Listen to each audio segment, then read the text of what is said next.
شروع کرتا ہوں اللہ کے نام سے جو نہایت ہی مہربان اور رحم کرنے والا ہے۔ دیکھتی آنکھوں سنتے کانوں، آپ کو مسٹر سبحان علی کی طرف سے السلام علیکم ورحمۃ اللہ وبرکاتہ۔ آج کا ہمارا مضمون سرور کائنات محمد صلی اللہ علیہ وآلہ وسلم کے نور کی تخلیق کے بارے میں ہے، جس کی ہیڈ لائن کچھ یوں ہیں: کائنات میں سب سے پہلے آمد کس کی ہوئی؟ نور کو کتنے حصوں میں تقسیم کیا گیا اور کون سے حصوں میں؟ قلم نے سب سے پہلے کیا لکھا؟ قلم کا اللہ سے سوال۔ عرش کی پیدائش، عرش کی بنیاد کس پر ہے؟ روایت کرتے ہیں محمد ابن اسماعیل بن ابراہیم بن ازر بخاری حضرت امام جعفر صادق رضی اللہ عنہ اور وہ اپنے باپ حضرت امام محمد باقر سے اور وہ اپنے باپ امام زین العابدین سے اور انہوں نے روایت کی اپنے باپ حضرت امام حسین رضی اللہ عنہ سے اور انہوں نے سنا اپنے والد حضرت علی رضی اللہ عنہ سے۔ آپ نے فرمایا، ایک روز میں جناب رسول اللہ صلی اللہ علیہ وآلہ وسلم کے پاس بیٹھا ہوا تھا کہ جابر ابن عبداللہ انصاری رضی اللہ عنہ نے آ کر رسول اللہ صلی اللہ علیہ وآلہ وسلم سے عرض کیا، یا رسول اللہ، فدا کے ابی دائمی، مجھے خبر دو کہ اول اس دنیا میں اللہ تعالیٰ نے کس کو پیدا کیا؟ جناب رسالت مآب صلی اللہ علیہ وآلہ وسلم نے فرمایا کہ سب سے پہلے اللہ تعالیٰ نے نور میرا پیدا کیا 1000 برس پہلے۔ ایک روز اس جہاں کا 1000 برس کے برابر ہے۔ اس جہاں کے ترجمہ: ایک دن تمہارے رب کے نزدیک 1000 برس کے برابر ہے اس دنیا کے برسوں سے کہ جو تم گنتے ہو۔ وہ نور میرا قدرت الہی سے اللہ کی عظمت اور بزرگی کا مشاہدہ کرتا ہے اور تسبیح اور طوائف اور سجدہ الہی میں مصروف رہتا ہے۔ ابن عباس رضی اللہ عنہ سے روایت ہے کہ نور محمد صلی اللہ علیہ وآلہ وسلم نے دوبارہ 1000 برس تک عالم کائنات میں اللہ کی عبادت کی۔ پھر حق تعالی شانہ نے اس نور کو 4 حصوں میں تقسیم کیا، ایک حصے سے عرش کو، دوسرے سے قلم کو، تیسرے سے بہشت کو اور چوتھی قسم سے عالم ارواح اور ساری مخلوق کو تخلیق کیا۔ ان چاروں میں سے 4 قسم نکال کر 3 قسموں سے عقل، شرم اور عشق کو پیدا کیا اور قسم اول سے عزیز و مکرم تر میرے تعین پیدا کیا کہ میں رسول اس کا ہوں۔ اے محمد سالم،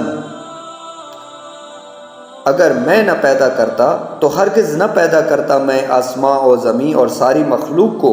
اور موافق اس حدیث کے جس کا ترجمہ یہ ہے، نبی کریم صلی اللہ علیہ وآلہ وسلم نے فرمایا، میں پیدا ہوا ہوں اللہ کے نور سے اور ساری مخلوق کو میرے نور سے پیدا کیا۔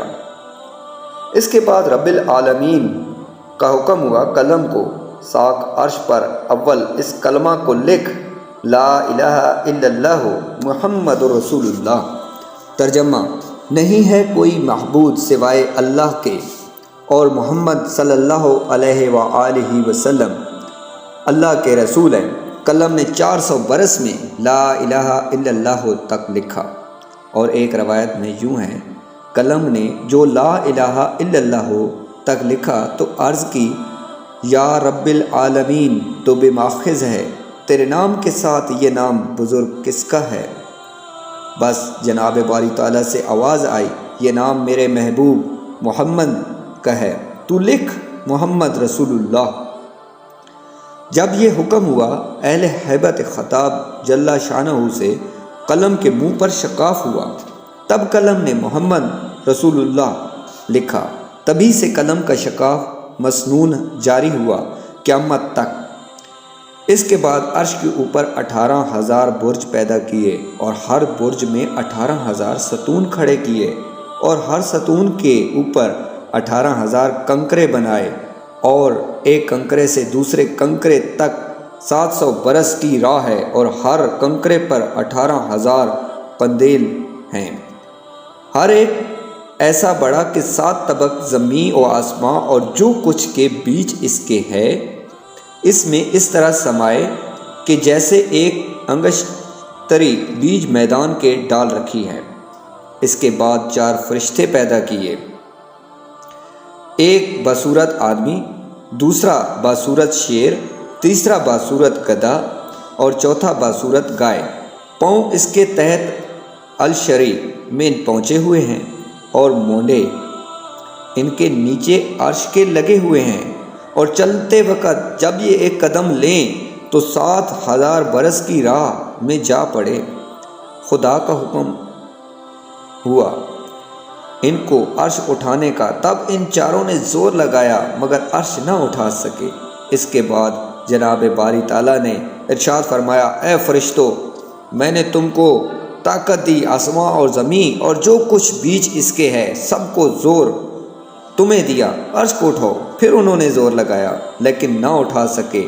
پھر اللہ تعالیٰ کی طرف سے آواز آئی، ارشاد فرمایا اللہ نے کہ یہ تسبیح پڑھ کر اٹھاؤ، جس کا ترجمہ یوں ہے، میں تسبیح پڑھتا ہوں اس کی جو بادشاہ اور عالم ملکوت کا صاحب ہے، میں تسبیح پڑھتا ہوں اس کی جو صاحب عزت اور صاحب عظمت اور ذیشان ہے، اور قدرت والا اور کمال اور جلال اور بزرگی اور تکبری کے لائق ہے۔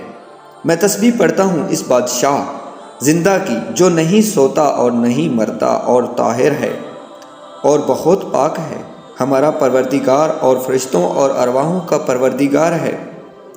جب انہوں نے یہ تسبیح پڑھی تو اللہ کی قدرت سے عرش کو اٹھا لیا۔ ایک اور روایت میں ہے عبداللہ بن عباس رضی اللہ عنہ سے کہ جب ان 4 فرشتوں نے یہ تسبیح پڑھی، سبحان اللہ والحمد للہ ولا الہ الا اللہ واللہ اکبر ولا حول ولا قوت الا باللہ العلی العظیم، میں تسبیح پڑھتا ہوں اور حمد کرتا ہوں واسطے اللہ کے، اور انہیں کوئی معبود سوائے اور نہیں کوئی معبود سوائے اللہ کے، اور اللہ بہت بڑا ہے اور نہیں ہے توانائی اور قدرت کسی کو سوائے اللہ کے جو بڑا بزرگ ہے۔ جب یہ پڑھا تو عرش کو اٹھا لیا، اور روایت کی گئی ہے کہ اس تسبیح سے بہشت اور فرشتوں کو پیدا کیا تاکہ چاروں طرف عرش خدا کی تسبیح پڑھیں اور طواف کریں اور مومنوں کے لیے امرزش اور معافی چاہیں۔ اللہ نے فرمایا، جس کا ترجمہ یہ ہے، جو کہ اٹھا رہے ہیں عرش کو اور جو اس کے گرد ہے، اپنے رب کی پاکی اور خوبیوں کو بیان کرتے ہیں اور اس پر یقین رکھتے ہیں اور گناہ بخشواتے ہیں ایمان والوں کے۔ اے رب ہمارے، ہر چیز سمائی ہے تیرے مہر اور علم میں، سو تو معاف کر ان کو جو توبہ کریں اور چلیں تیری راہ پر، اور بچا ان کو آگ کے صدموں سے۔ اور آج کا ہمارا مضمون یہیں تک تھا۔ جناب ناظرین گرامی، ہمارے مزید ویڈیو کے لیے ہمارے چینل کو سبسکرائب کریں اور بیل آئیکن دبا دیں۔ آپ کے بیل آئیکن اور سبسکرائب کرنے سے آپ کا کچھ نہیں جائے گا، ہمارے دلوں کو چین ملتا ہے اور سکون ہوتا ہے کہ جو کام ہم کر رہے ہیں وہ نہایت ہی نیک ہے اور اچھا ہے، اور ہم مزید کام کرنے کے قابل ہوتے ہیں آپ کے ایک لائک سے۔ تو آج کے لیے میں آپ سے اجازت چاہتا ہوں اور انشاءاللہ نیکسٹ ویڈیو میں ملیں گے۔ اللہ حافظ۔